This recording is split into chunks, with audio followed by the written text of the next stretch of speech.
what's going on? I'm on a little road trip here, going way down south, even more south than I already live. That's really far. But I don't know if y'all have heard, because, you know, mainstream media doesn't like to cover anything that has, like, truth in it. That would be crazy. But RFK, Robert Kennedy Jr., is now questioning whether Saran actually killed his father or not. Well, do I believe that he is just now at the age of like 65 questioning this? No, I don't. Do I believe he's known the entire time, or at least most of his life, that it was not Saran and someone else, probably part of LBJ's little clan or whatever? Yeah. I mean, let's be serious. What was the name of John F. Kennedy Jr.'s magazine? I'll give you a second. If you don't know, it was George. So he knows too about, well, he knew before he was suspiciously possibly murdered for somebody to get a Congress seat. But let's not be conspiratorial or think that a QRS-11 or anything like that would have been used to bring down the plane of John F. Kennedy Jr. Let's get back on Robert F. Kennedy. I do believe that he's known for a very long time. I do believe that he feels probably open to be able to come out about it now, because, you know, Trump putting out the JFK files, most of them, a lot is still redacted, although we're pretty sure we know what's in them. But here's my thing, you know, it's pretty obvious that anything that the mainstream media doesn't want to cover that's pretty big like this, because they sure covered it whenever he was covering some crazy thing that it wasn't crazy, but they were making fun of him for some reason that was totally, it made no sense during the election or something. Oh, it was probably about him talking about vaccines and their connection to autism, but they sure talked about just making him look bad and whatnot, but they won't cover this. Oops, I turned off my button. Press the button. Anyway, so this is how I feel about it. I mean, I just said, I think that he feels more open to be able to come out about it now, with us not having the normal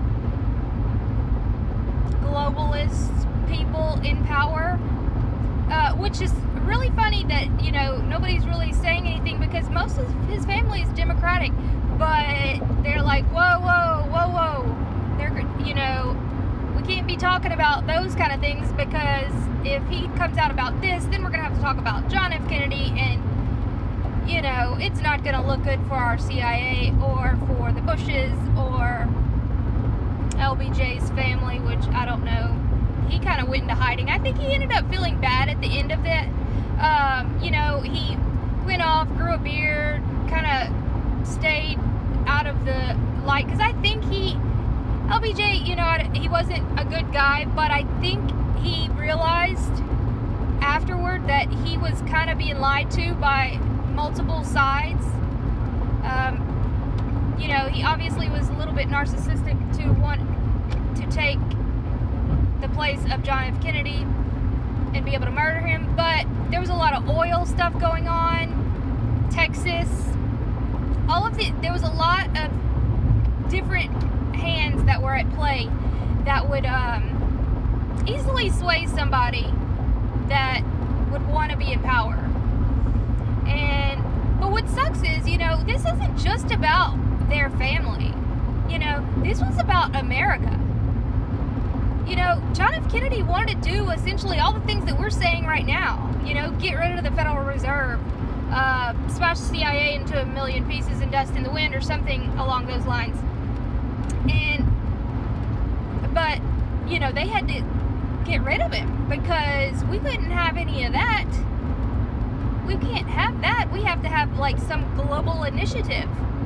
And they don't even hide it. I mean, Bush even said it in the Congress or whatever. He said the words of New World Government. I think he said it like that. I mean, they don't hide it. It's insanity. And he was doing good things. I'm not saying he was perfect. We know that they both slept with Marilyn Monroe from all, you know, reports. But it seems like, well, weird, she died of some suspicious circumstances too. So, you know, this is just, it's so strange. And the sad thing is, we'll just, you know,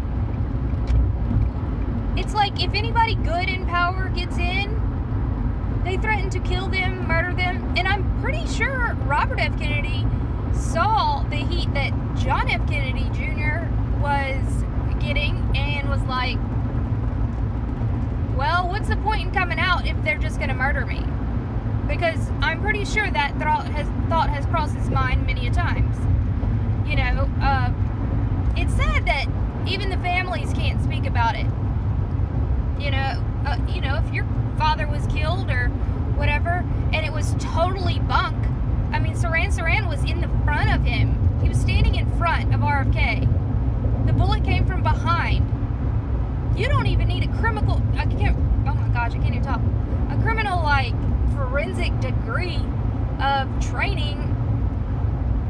It's so stupid.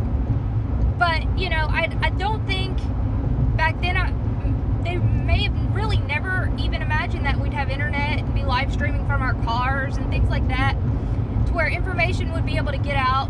They probably thought, if that were to ever happen, that all the players would be dead by now. Well, RFK went and met with Saran, from what I hear, in his prison cell, and he's like, yeah, I don't think so. I don't think this dude killed my dad. You know, and, well, RFK, we're with you. We haven't thought that for a very long time. Although, like I said, I don't think that this is his first time. This is just like an epiphany that he had. I don't believe that at all. I mean, you have to be pretty naive to believe any of that. That's why people have pushed for the JFK files forever, because none of it adds up. But, you know, what's sad is even all this many years later, they're still doing the same crap. Running psyops on us through the mainstream media. Because it's not the only one. I mean, they're doing one right now. A big one with, you know, Venezuela and Russia, Iran. Iran and Russia are coming out with their own digital currency. What's up with that? Well, that's easy. It even says it in the article, the one article that I've seen about it. It's to get around the sanctions that we were going to put on Venezuela. I mean, that we have put on Venezuela. And to make it it's illegal for other people to give Venezuela money. So, that is pretty interesting that they did that. But we have something even more explosive.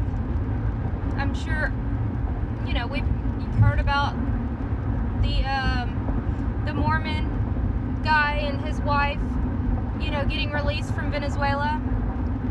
Well, they didn't really say anything about one of our senators, Rob Corkin, went down there. He's from Tennessee.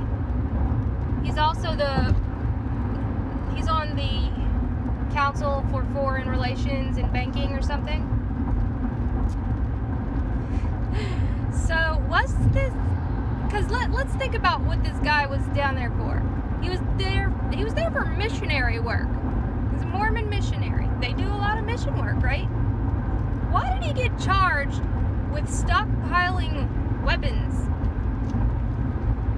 Well, the only answer I have is that he was CIA, because they wanted to overthrow Maduro right after the election. We weren't going to recognize Maduro as the duly elected president in Venezuela. Remember? Y'all remember? Venezuela is such a dictatorship. Maduro is terrible. Well, maybe that was a psyop too. I mean, it is. I know it is. It's crap.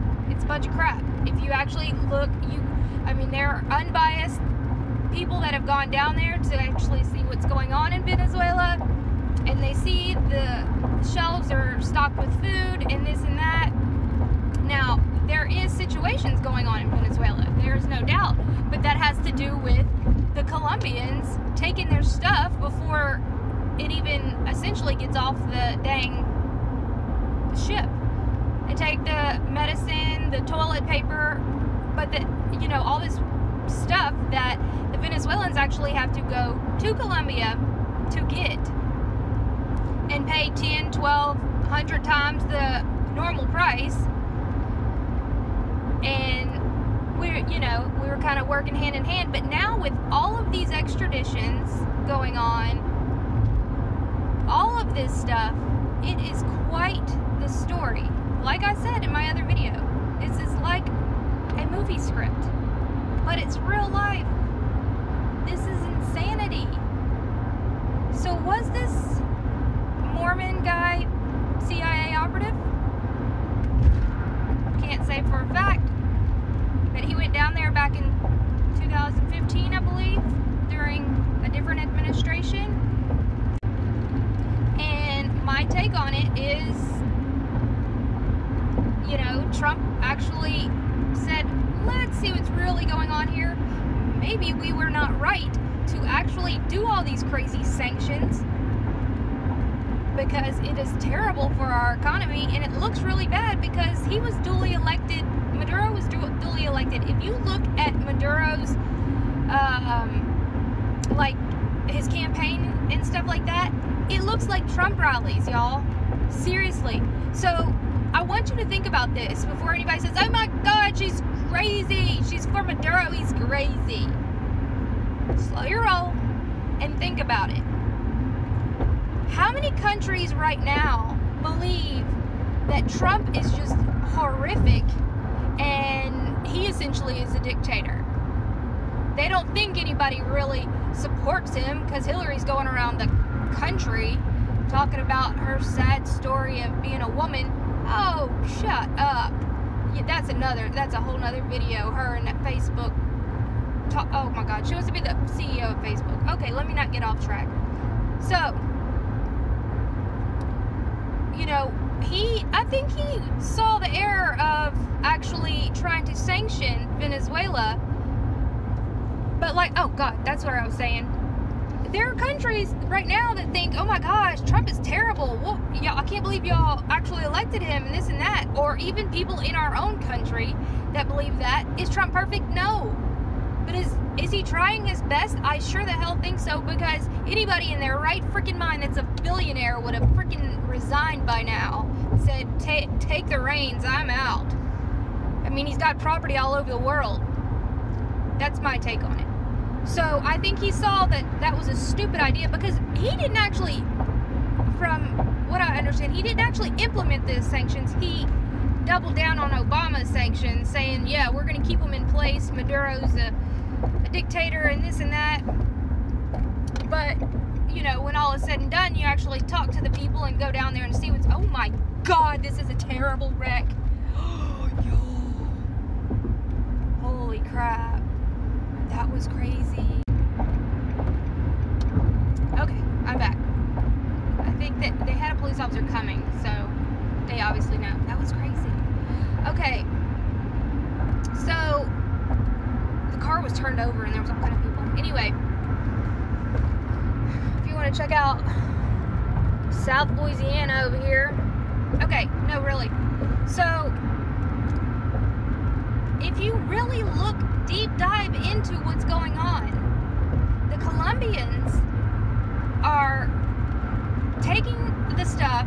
Venezuela is having to go over the border to buy their stuff.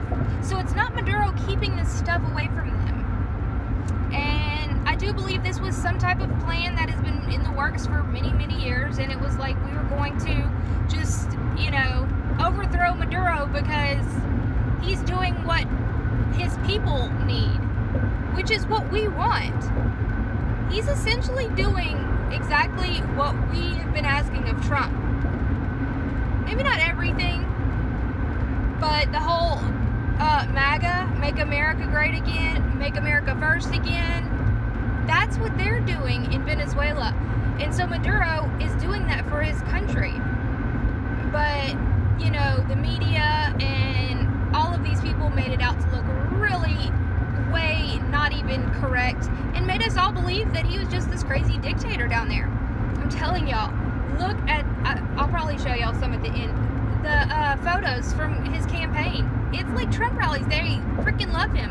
Whenever he accepted his presidency, you know, there's thousands of people there. There's no, like, guards. Like, you know, if he was really that crazy and terrible, wouldn't somebody, I mean, they kill people all the time there. Like, it wouldn't be hard to just do something if they really hated him that much. But it just wasn't the case. We've been lied to once again. And I think that Trump is doing the best he can to not out everything that we've done as a country and, you know, subvert some things. And by getting this guy, this Mormon missionary guy, back from Venezuela, we have recognized Maduro as the actual president. In the article, it said President Maduro. Before this, it just said Nicolas Maduro. That's all it said. There was no talking about president. Now he's thanking, you know, the congressman that went down there and all of this. It's quite astonishing. It's quite the show. And if you've been with me for a little while, you know that I've already talked about Venezuela and the things that are going on down there in Colombia. And, you know, there's a lot of terrible things going on down there, that Hezbollah and everything. But it's very obvious that they had the G20 meeting right after Venezuela's election the other day for all the big countries, you know, to say, we're not going to recognize Maduro. Well, it ended up turning into a G7, meaning only 7 countries decided we're not going to recognize Maduro. Well, Iran and Russia saying that they're going to come out with an electronic currency that's just going to where they can subvert our sanctions and not, you know, to where they can do trade and it won't be illegal, really would put us in a bind if we just double down on the Maduro thing again. I guess it'd be like quadrupling down. I don't know. It would be really bad for us if we continued with this charade, and then we would not have Russia or Iran. It'd be outed that our money is fiat currency and worthless pieces of paper. So I think this is a very, it's a way without Trump publicly having to say President Maduro. This was a way to do that without actually saying it and saying that everything that we've done wrong, you know, out loud. I know that sounds confusing, but that's, you know, it's a PSYOP situation, and overthrowing Maduro would be stupid. Russia and Iran see it. All these people have the money, you know. So it was a smart thing to do. We got the man back, him and his wife. They're coming home. Although I think she's from there. But either way, I don't think any Mormon, you know, missionaries are stockpiling weapons. But hey, maybe I'm wrong. Tell me what you think. Like, share, and subscribe if you have not. And don't forget, we've got donate buttons. We've got great stores. We as in just me. Bye. but I love you guys. I really do. I do have a great audience. Y'all are awesome. I know with that other nonsense, people went a little nuts, but hey, they'll see the error in their ways. Bye, guys.